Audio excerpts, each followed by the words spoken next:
Good evening, everyone. The meeting of the Board of Trustees of the Urbana Free Library on here, September 12th, 2023, is now coming to order. I'm going to first start by giving the oath of office to our newest board member.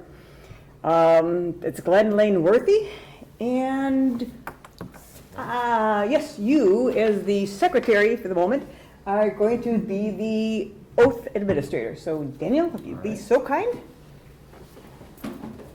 Glenn, if you wouldn't mind, raise your right hand. I do solemnly swear I do solemnly swear that I will support the Constitution of the United States that I will support the Constitution of the United States and the Constitution of the State of Illinois, and the Constitution of the State of Illinois, and that I will faithfully discharge and that I will faithfully discharge the duties of the Office of Library Trustee the duties of the Office of Library Trustee to the best of my ability. to the best of my ability. Welcome aboard, sir. Thank you very much. Thank you, Daniel. And now we're doing this really well. We should all be getting really good at this. What I'd like, actually, Glenn, I'd like you to start just saying a couple things about yourself, and then we're going to ask each board member to briefly say how long they've been on the board and a little bit about who they are, like brief. Thank you very much. My name is Glenn Lane Worthy. I've been an Urbana resident for just under 4 years. I moved from California. I have been a librarian for my entire career. After studying Russian literature, thinking to be a professor, and I went the other direction. Here in Urbana, I am in the School of Information Sciences at the university, and I research digital libraries and digital humanities, and I'm an administrator, research administrator. And I believe in all sorts of libraries. I like being the digital person in a traditional library, whatever that is, and especially in a public library, and I look forward to learning from you. Thank you, and we are so glad to have you. Welcome. Thank you. Brandon. Well, I'm Brandon. I've been on the board for a little over 4 weeks at this point. And I've been in Urbana, I guess, 8 years. Work at a little bit at the university. Most of my time is still spent at Carl as a physician over there. So Good to meet you. Thank you. Daniel. I'm Daniel. I've lived in Urbana about 12 years now. I've been on the board just over a year. I'm an evolutionary biologist and science outreach professional by day, and just really like libraries by night. Thank you. And in your position right now on the board? I'm currently a secretary. Thank you. And I'm Beth Schott. I'm the vice president, and I've been on the board for about 23 years. And I've been in a banner longer than that, and I'm the assistant CIO for the university. Erica. I'm Erica Bellina. I've been on the board for, I think, around 4 months now. And I supervise student teachers for the university. And born in Urbana, moved away, came back, and love libraries too. Liz, I grew up in the area, left for a while, and moved back a couple years ago, but have only ever lived in Urbana for a year, and I love it over here. I've been on the board, I guess this is my 3rd meeting, and I'm the assistant marketing manager at Common Ground Food Co-op. Thanks, Liz. Cherise. I'm Cherise Hersey, and I am city council person for Ward 3. And my father was the first black council person to be elected onto the city council. I'm going to pub that as much as I want. And born and raised in Urbana, went through Urbana schools, graduated class of 79, yeah.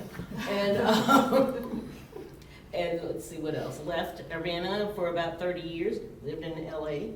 You said you were from California. Loved their libraries, but I don't think their libraries rock like ours. But anyway, I've been on the board for about 4 years. Thanks, Cherise. Rob. And I am Rob. I am also from the area-ish, but have only been in Urbana for about 4.5 years. So work for the university presently, doing support for faculty teaching and technology particularly. And in the past, I've been a music academic as well, and have been a big fan of libraries all my life. I've been here for, Liz and I came in together in July, so. Good to meet you all. Great. Thank you, everyone. And with that, Becky, we do the roll call. Okay, well, it's not Rob. Hello, I'm here. Cherise. Here. Liz. Okay. Erica. Here. Beth. Here. Daniel. Here. Glenn. Here. And Brandon. Here. We're missing Mark. We're missing Mark. Thank you. Okay, so are there any additions, corrections, and modifications of the agenda? And I believe we have. Move to modify to move items 7.1 and 7.4 to the October meeting. Thank you. Do I hear a motion for this approval? Motion. That was the motion. That was, Well, I that mean, was- as I keep you I on would this like to tonight, second everybody. that motion. Thank you, thank you. All right, and all in favor? Say aye. Aye. Okay, any opposed? All right, motion carries. Thank you. Do we have any public? I see no public. Okay, so we're going to move right into the presentation on the per capita grant requirements. And Celeste, would you lead us through that? I happily will. Let's just see what the computer's gonna make me do to log in.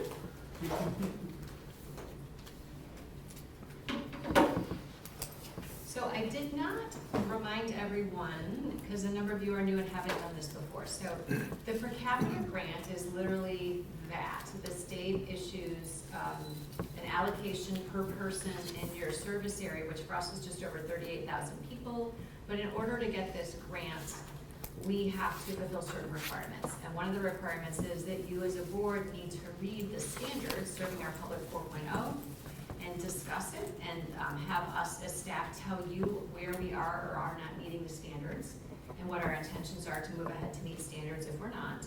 And then we fill out, Becky will fill out a report that's due January 15th that talks about how you as a board did have these conversations, and they break it down by this standard was handled on this date, this standard this date. So they want to make sure that libraries across the state are meeting or trying to meet standards so that library service across the state can be good and consistent for all the residents.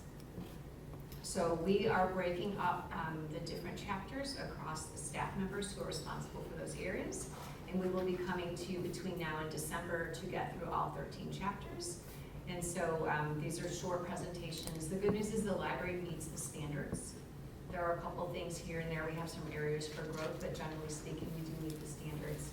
And Rachel actually is on the committee that is looking at the standards and to revise the standards and see. So if, as you're reading these, because you could read them, should read them in advance, which again, I didn't warn you. If you have suggestions or questions at the meeting, you can bring those up or reach out to Rachel directly and make your suggestions to her. Just CC me so that I have a finger on the pulse too.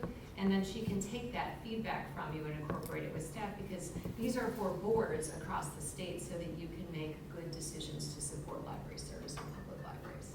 And we are delighted to have Rachel on this committee, because in 18 months when your work is done, we'll all have a new book that you will be reading and we will be reporting on to you. So it's important work, and I appreciate your time on the committee. Thank you.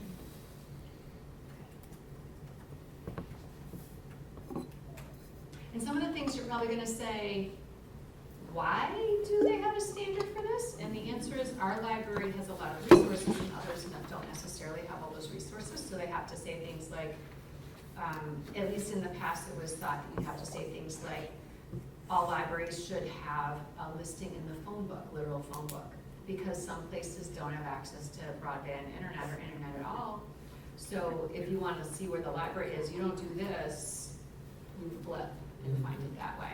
But the question is, 4 years after the last thing was done, is that still the case? Is that still the case that these things need to be handled in the way that they were before? You saw it on the screen, it was there a second ago. Yeah, it was. As I look at Rob. We'll give it a second to readjust. Ta-da!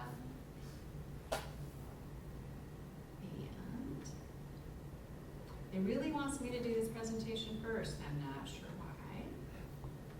Per capita, I don't need a new slide. Thank you for your patience.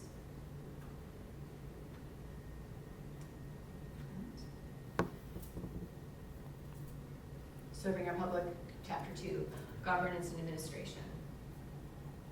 So the good news is the library meets the standards, and board opportunities for growth, areas that the board can engage in differently. So this chapter, if you haven't read it, has to do with things like, do you have a mission statement? Do you have a strategic plan? Does the board have bylaws that you evaluate every so many years?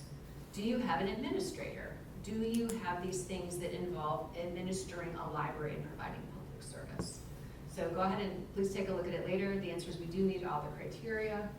Board opportunities for growth. Participate in relevant local, state, regional, and national decision-making to affect change that will benefit libraries. So advocate. Get involved with conversations. When I get things from ILA, the Illinois Library Association, or ALA, the American Library Association, or PLA, the Public Library Association, that seem like they would be calls to action for boards, I will share those with you, and then you can decide if it's something that you would like to support. And if you have questions about those, please let me know. There's all kinds of good board training, which is another opportunity. Attend trustee workshops or other board development opportunities. A practice that Lupe implemented here is that every month a board member would give a brief presentation. Erica just did one last month. And so that is a way to have different board development opportunities, but also the Illinois Library Association and Illinois Heartland Library System will have different board trainings that are available. And the library has a training and development budget. So if there's something you're interested in attending, please let me know, and I will let you know what opportunities are, so that if you're available and interested, you can attend these and learn more about being a board member and what that means and how you can grow in that area. Staff opportunities for growth. We do, every time a person leaves, evaluate the person's position, and if the person's position should be replaced, or if we should do something different. And that's one of the things it talks about is what is your succession planning like? We do not have a written succession plan, but I've talked to some colleagues and they actually have things in place like, if the director is on vacation out of town in Europe for 3 weeks, they have it written out who's in charge, who's second in charge, who's third in charge. If the director were to get, they say, hit by a bus or win the lottery, what would the next steps be? If Rachel were to go on a vacation, who would be in charge when Rachel is away? So we do this every time someone takes a lengthy vacation. You're gonna be at Yosemite with no cell reception. We need to know who people are gonna go to, but we don't have a overarching plan in writing. So I had a colleague send me what their template was. So we're gonna take a look at that and so that we've got something in writing.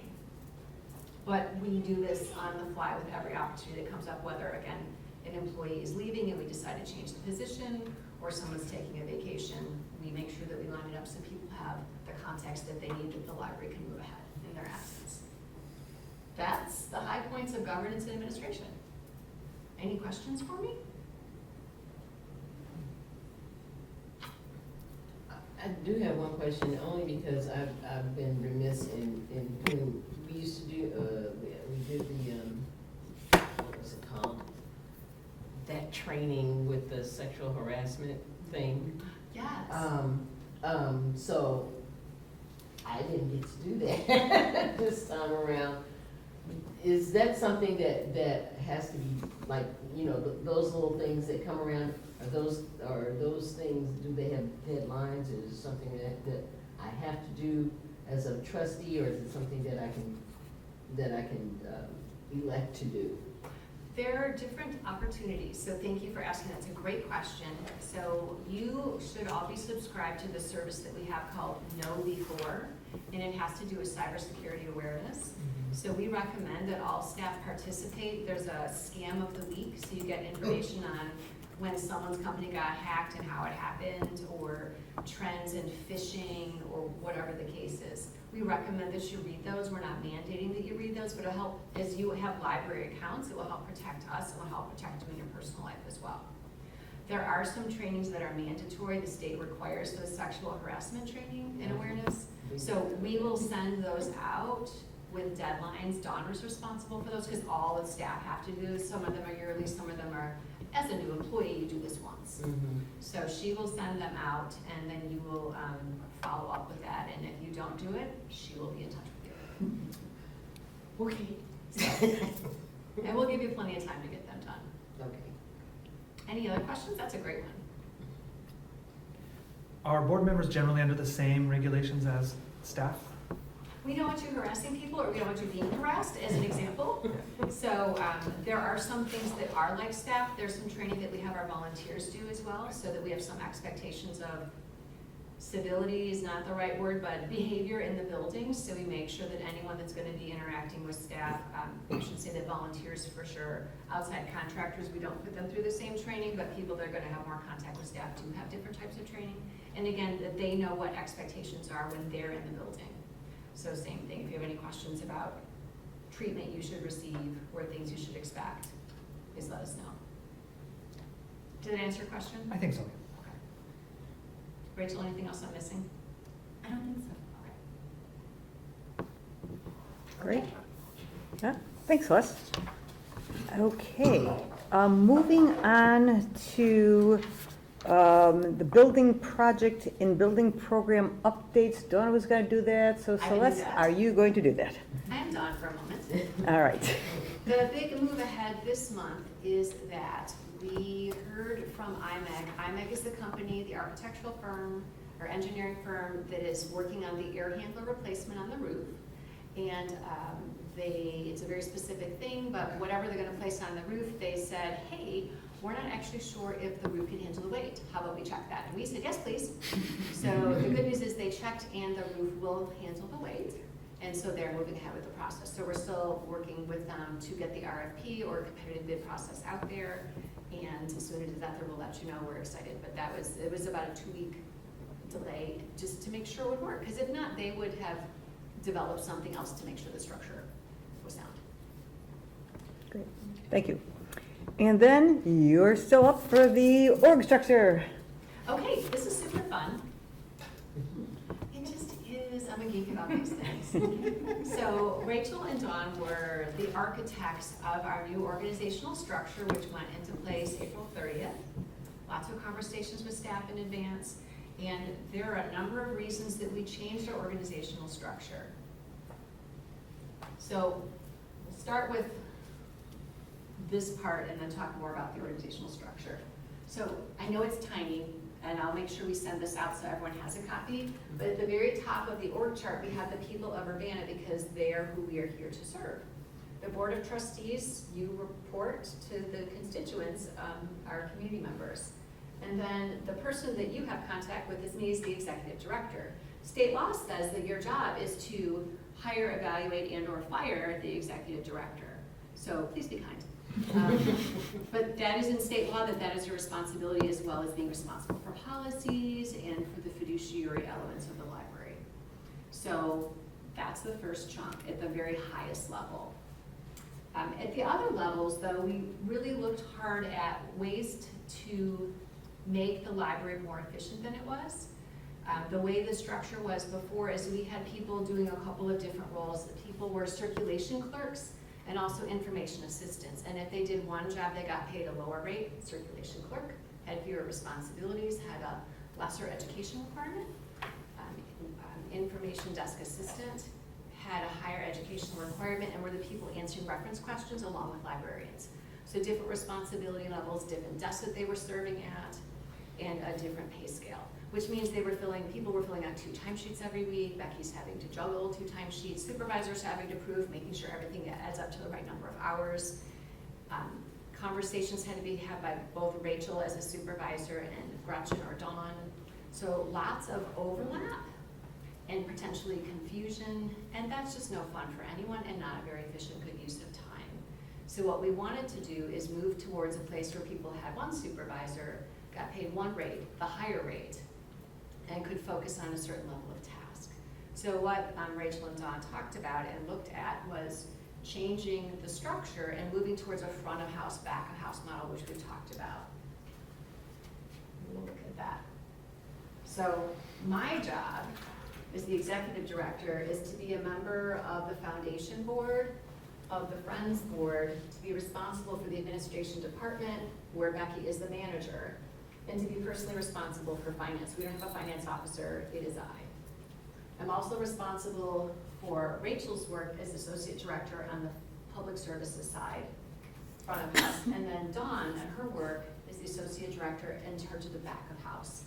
And we looked at grouping it so that similar budget responsibilities, similar scope of staff if possible, which was not possible as it turns out, but it was more balanced than it was before. So community engagement is the department that has both, I'll do this in a second with the other slide, but fewer staff. Patron services, lots and lots of staff. The archives, fewer staff. Tiny bits of people in here. Well, actually, full people, just not a big number. Facilities just has the facilities manager, Mike, who's 19 hours a week. IT has 2.5 people. Collections has about 10 people on the staff for working in the acquisitions area, and then probably 20 to 25 people who work shelving and setting up the room and doing check-in and things like that. And then HR, again, Dawn does HR herself and works with Becky on benefits and such and me.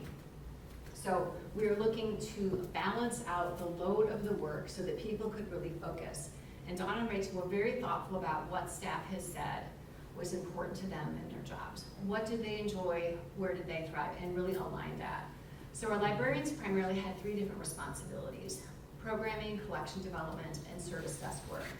And so Rachel had had conversations with people about, of the 3, what are the 2 that you like best? Because we heard from some people, it's just too much to focus on. It is easier if you can focus in on 2 things, not 3.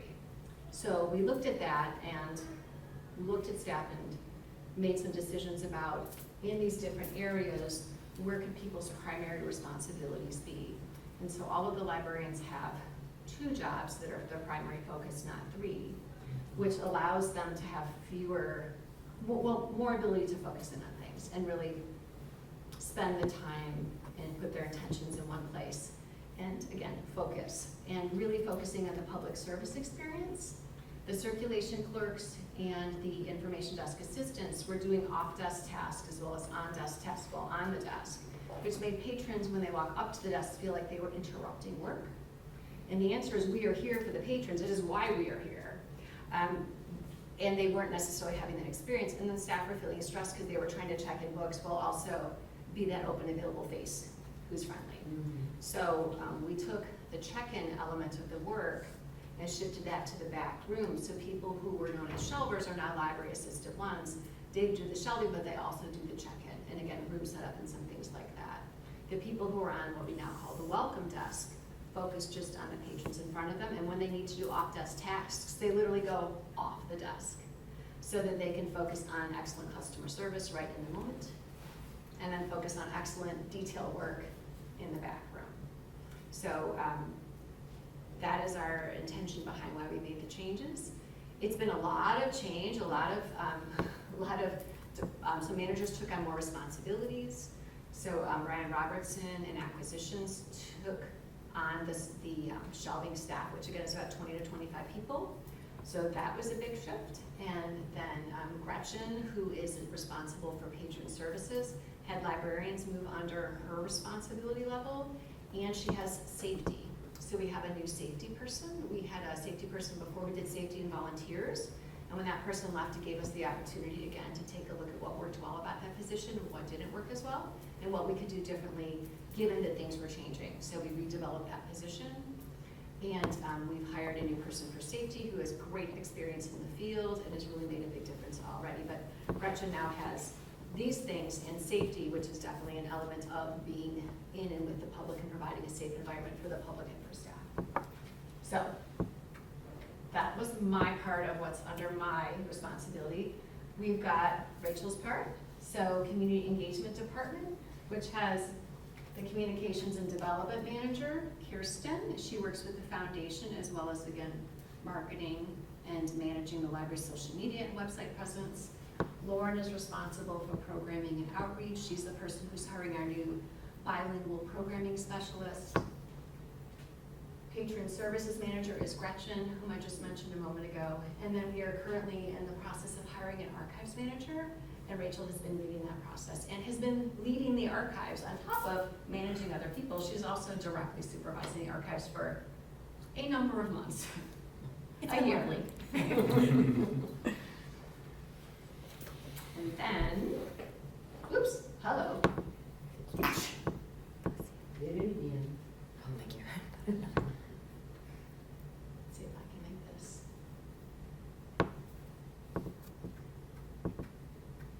Ta-da! So then we move over to Dawn's responsibilities. She's in charge of facilities. Again, Mike is 19 hours a week. He's a retiree and can only give us so much time. So she has been doing a lot of the hands-on work and some of the contract development that we've been doing and moving some of those processes ahead.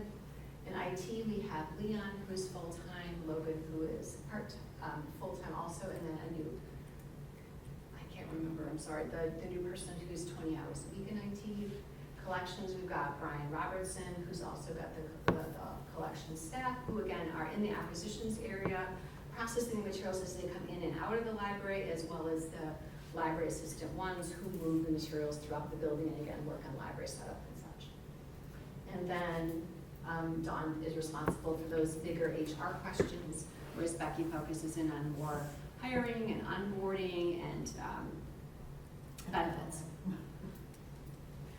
And Americans with Disabilities Act and FMLA, and she and Dawn work a lot. There's some overlap there. So that is our org chart and how things work together. And we talk about this as we move through the building during the library tour. And so when you do have your tour coming up, you will have a better feel for it than maybe Glenn and Liz did, because you might not have seen this before. If you ever want to see the org chart, it's not color-coded on the website, but it is on the website on the FOIA page, because part of what FOIA asks is can institutions put forward things that are standard questions people might ask. So if you ever want to see the org chart, you can ask, but you can also check our FOIA page on our website. So, questions, comments? So Celeste, this has been a dynamic process, and which is a good thing. And you know, each time you make this pretty large changes, then you kind of settle in. Have you thought about, will you do any type of formal periodic saying, all right, now let's take a look at the org chart structure, and is it working? Is it not working? Do we need to adjust again, or will you do that just kind of organically? And I'm kind of, looking at you, Rachel, as well. Looking at you, Rachel. Sure. So as part of the transition, admin met with our management team members, and in particular, the management team members who were taking on new staff members. And we have quarterly meetings set up to kind of settle in and say, okay, here's what we think is going to happen. Let's get in and then see, is this really how it went? And what adjustments do we need to make? What are things we didn't know at the time? And so those are all on the calendar, regular. And then we also have each of those managers meeting individually one-on-one. And so I would say that so far we've been able to address issues pretty well in real time, which is good. But we do have some of those standard items listed so that we can go ahead and make sure we've got time for it, we've set it aside, and we can talk through any pieces and consider what adjustments do we need to make. Excellent, thank you. Anyone, other questions, comments? I mean, it just keeps improving. It's great. Yep. Thanks. Okay, well, that ends our presentation section, and we are going to move into 8.0, the consent agenda. And so I'd first like to ask, is there anyone would like to remove anything? And then, are there any corrections to the minutes? Great. Well, then I am going to be looking for a motion to approve the consent agenda, and I'm going to read all the items. So I look for a motion to approve the board meeting minutes of August 8th, 2023, the payroll for August 11th, 2023, totaling $112,195.93. Payroll for August 25th, 2023, total $115,562.37. Payroll for September 8th, 2023, total $114,266.42. The bills for August 10th, 2023, totaling $45,117.17. Bills for August 18th, 2023, totaling $9,746.29. Bills for August 24th, 2023, totaling $20,910.15. Bills for August 31st, 2023, totaling $31,043.37. And then sneaking in for September, the bills for September 7th, 2023, totaling $29,195.48. Do I have a motion to approve? I move to approve. Thank you. Is there a second? Second. Great. All in favor, say aye. Aye. Any opposed? All right, the motion carries. Great. Now we're going to move into the individual action items, 9.0. Oh, Which one of you gentlemen seconded it? Okay, thank you. oh, okay. Sorry, Becky. All right. So we're going to move into the action items. These were pretty straightforward. And the first one is the public posting policy. And so I'll ask, do I have a motion to approve? So move. Okay, Daniel, thanks. And do I have a second? Second. All right, looks like Liz got it. All right, all in favor, say aye. Any discussion? opposed? Oh, I said, keep me honest tonight. Any discussion? Yes, go ahead, May I please. ask what these are about? Are these Oh. recently adopted policies? Okay. You've all have reviewed already? Actually, go ahead, so I'll let you. Part of governance and administration is with regularity going through library policies and making any changes and bringing them back to the board. So most policies are on either a 2-year or 3-year cycle for evaluation. Sometimes staff will bring them back with no changes whatsoever and they'll just re-adopt. And sometimes there are these small changes. This one in part is just being clearer about where we're getting some of the information, like the ALA's Library Bill of Rights as a guideline, and just clearing up some of the language. Sometimes we get asked for attorney assistance, sometimes we don't ask for that. Okay, thank you. You're Okay. welcome. Thank you, And okay. you'll get the redlined copy. Yes. They're all minor adjustments. Got Okay. So right now, we're approving the redlining. We're approving the public posting policy? I see. Yes. Yes. And as you can see, there's just kind of making it a little clearer, simpler in a sense. Yeah, okay. Instead of doing a lot of individual listing, it actually makes, more sense this way. Very good. I trust you all. I'm just curious. Okay, no, it's, Thank you. it's fine. Okay, so we had a second. We voted? No. We are about to vote again? Okay, sleep is highly rated, but, okay. All in favor, say aye. Aye. Okay, any opposed? All right, that motion carries. Moving to 9.2, the library collection development policy. Again, I'm looking for someone to approve. Motion to approve? Should've hit that. Second. All right, thank you. Any discussion? All right, all in favor, say aye. Aye. Any opposed? That motion carries. Okay, the next one is 9.3, the archives collection development policy. Do I hear a motion to approve? So move. Thank you. Do I hear a second? Second. All right, any You got it. discussion? No, give it to. All right, Rob's got that one. Points for this? Yes. All right. Any discussion? Okay, all in favor, say aye. Aye. Okay, any opposed? Motion carries. 9.4, the photography and recording policy. Do I hear a motion to approve this? Motion. Did somebody move it? Brandon moved it. I already motioned. I need a Oh. second. Okay, you need a second? All right, any discussion on this one? Sharice or Liz? You can I'll have take it. All right, you guys can see a little, all right, great. All right, no discussion, then all in favor? Aye. Any opposed? That motion carries. And then finally, our favorite, because it's over $10,000, and as things are right now, the board approves bills paying over $10,000, and our energy has been kind of pushing it, almost made it this month. So, do I hear a motion to approve us paying the bill to Constellation? I so move. Oh, thank you. Is there a second? Second. Second. Does anyone want to Daniel. discuss this? Did Daniel second? Yeah. Okay, go ahead. All right. We want to get that bill paid. All in favor, say aye. Aye. Any opposed? Great, well, that motion carries. Thank you. I do not think we have any discussion items tonight. And so we'll go right into 11.0, the reports of the liaison officers, and any word from the Friends. Yes, so we met last Wednesday. That was my first Friends meeting. I'm really sorry, my voice is kind of fading a little bit right now. So the treasurer's report shows a balance of $16,846.01. Mostly they're working to plan the next meeting, trying to figure out anything that went wrong in the last one. As of now, it is confirmed the next sale will happen November 16th through 19th. And they're trying to determine a date for the spring sale, most likely the second week of March. Wonderful. Thank you. That's great. Okay, moving to 11.2, the foundation. They meet? Yes, we And? did meet last month. It's the week after this one. I was told, because this happened after the meeting, that they delivered the grant check for FY '24 to the library just last week. Confirm or deny? Yay? That's a good thing. It's $54,000, it is a good thing. Martin Hood is, they were doing a bookkeeping review for the foundation. They were supposed to have that back at the end of August, so I assume I will find out about that next month, or next week rather, to find out how that went.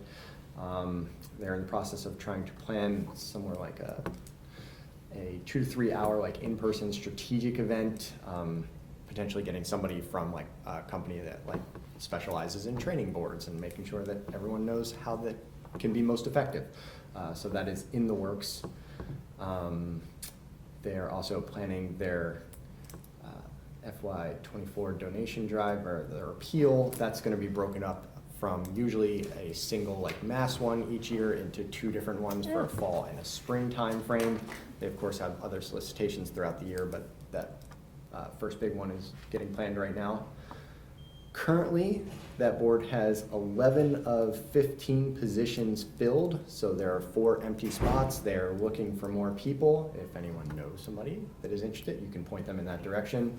On the 19th of next week, there will be a board match expo, so having board member recruitment for a number of different community organizations here in town.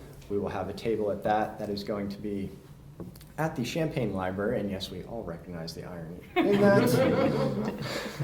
And then lastly, as either Celeste, I think, sent out recently a reminder, Elizabeth got us on the Common Grounds Roundup for Good vote list. So if you are Common Ground members and have not done so already, please vote for us. There's, I think, over 60 people submitted for 67, yeah. 67, there you go. So for obviously only 12 months, so 12 can get that, so. 10, actually. 2 months are for our internal Food for All program. Even less. Yes. Go vote. We have till Thursday. That's just for Common Ground members? Just for owners, yes. Okay. Great. Okay, thank you, Dana. That was a very useful report, actually. Yeah. All right, 11.3, the Heartland report. There's not a lot to report for board business as far as I can tell at this time, although there's a pretty cool workshop coming up for librarians on connecting library data to legal information resources. But other than that, I didn't see anything of immediate interest to the trustees this time. Okay, thanks, Rob. Okay, moving on to 12.0, administrator report. Celeste, anything? Yeah, quick update. We were gonna bring the bylaws to you this month, given the conversation that you had last month, but as we were working through the process of electing officers mid-term, our process maybe is a little bit clunky, and I would like to go back to the peer libraries that we looked at and see if they have processes that you might want to consider. So I will talk with Erica in the next week or so and make some recommendations and show her what we're thinking about. And it could be that our process is the best possible one, but it seemed prudent to take a look at that now before we brought it to you this month. So look for bylaws next month. Excellent, thank you. Okay, 13.0, we are going to move on to the board and committee reports, and we have the nominating committee who has would like to present the slate for the president and the secretary treasurer. So Brandon, Erica. I mean, we had a very lengthy meeting, very long thought-out meeting, but we've presented the slate for president being Daniel, and then secretary treasurer being Mark is what we went with from that nominating committee. So. Great. Does anyone have any questions or comments for the nominating committee? Yes, Therese. So Daniel for president and Mark for secretary and treasurer? Mm-hmm. Yes. Okay, I just wanted to make sure. Sure. Okay, and thank you, nominating committee, for doing this work. Okay, I will spare you with my sleep-dead brain and will not have any report to give at the present item here. Do we have any unfinished business? Do we have to actually vote to keep the slate? I mean, we offered the slate, but we still have to vote to actually have those people take office, right? That's next special meeting. meeting. Yes, so, right, right. That will be unfinished. We're getting there, all right, yes, it's unfinished. Is there any new business? New business? All right, well, do I hear a motion to adjourn this meeting? I'll make the motion. Thank you. Do I hear a second? Second. And there should be no discussion on this. Okay, all in favor? Aye. All right. This meeting is adjourned. Now, okay, so I think I will leave this Leave it on. running. Yep, Okay. we're just gonna move right on into the next one. Okay. So I'd like to call to order a special meeting of the Board of Trustees of the Urbana Free Library right now. And I will ask Becky to do a roll call. Okay, we go Rob, Here. Sheree, Here. Liz. Here. Erica, Here. Beth, Here. Daniel, Here. Glenn, Here. Brendan. Here. Okay. Are there any additions, corrections, or modification of this agenda? Okay. Hearing none, we will move right. Oh, I would like to ask you, do I hear a motion to approve this agenda? Move to approve the agenda. Second. Okay, all in favor of approving the agenda? Aye. Great. I don't hear any opposed. Okay, and I don't see any public to make any comments? All right, we have one action item for this agenda, and that's to vote on the slate for the board president and the secretary treasurer to finish the FY24 term. And the nominee for board president is Daniel. The nominee for secretary treasurer is Mark. So I would like to ask for a motion. Am I asking for a motion? Are we just voting? Mhm. I will ask for a motion to approve this vote for Daniel as board president and for Mark as secretary treasurer. I'd make the motion to approve the slate. And I second. Okay, thank you. All in favor, say aye. Aye. Any opposed? We need to have Okay. discussion. That's your chance, Dan. Discussion. Any discussion? Thank you. Okay, hearing no discussion, this motion carries. Congratulations, Daniel. Daniel will step up as president for the October meeting, and Mark will be our secretary treasurer for the October meeting. Do I hear a motion to adjourn this fine meeting? Second. Okay, all in favor? Aye. Any opposed? This meeting is adjourned, and thank you, everyone, for a very wonderful meeting tonight and for your patience for brain deadness.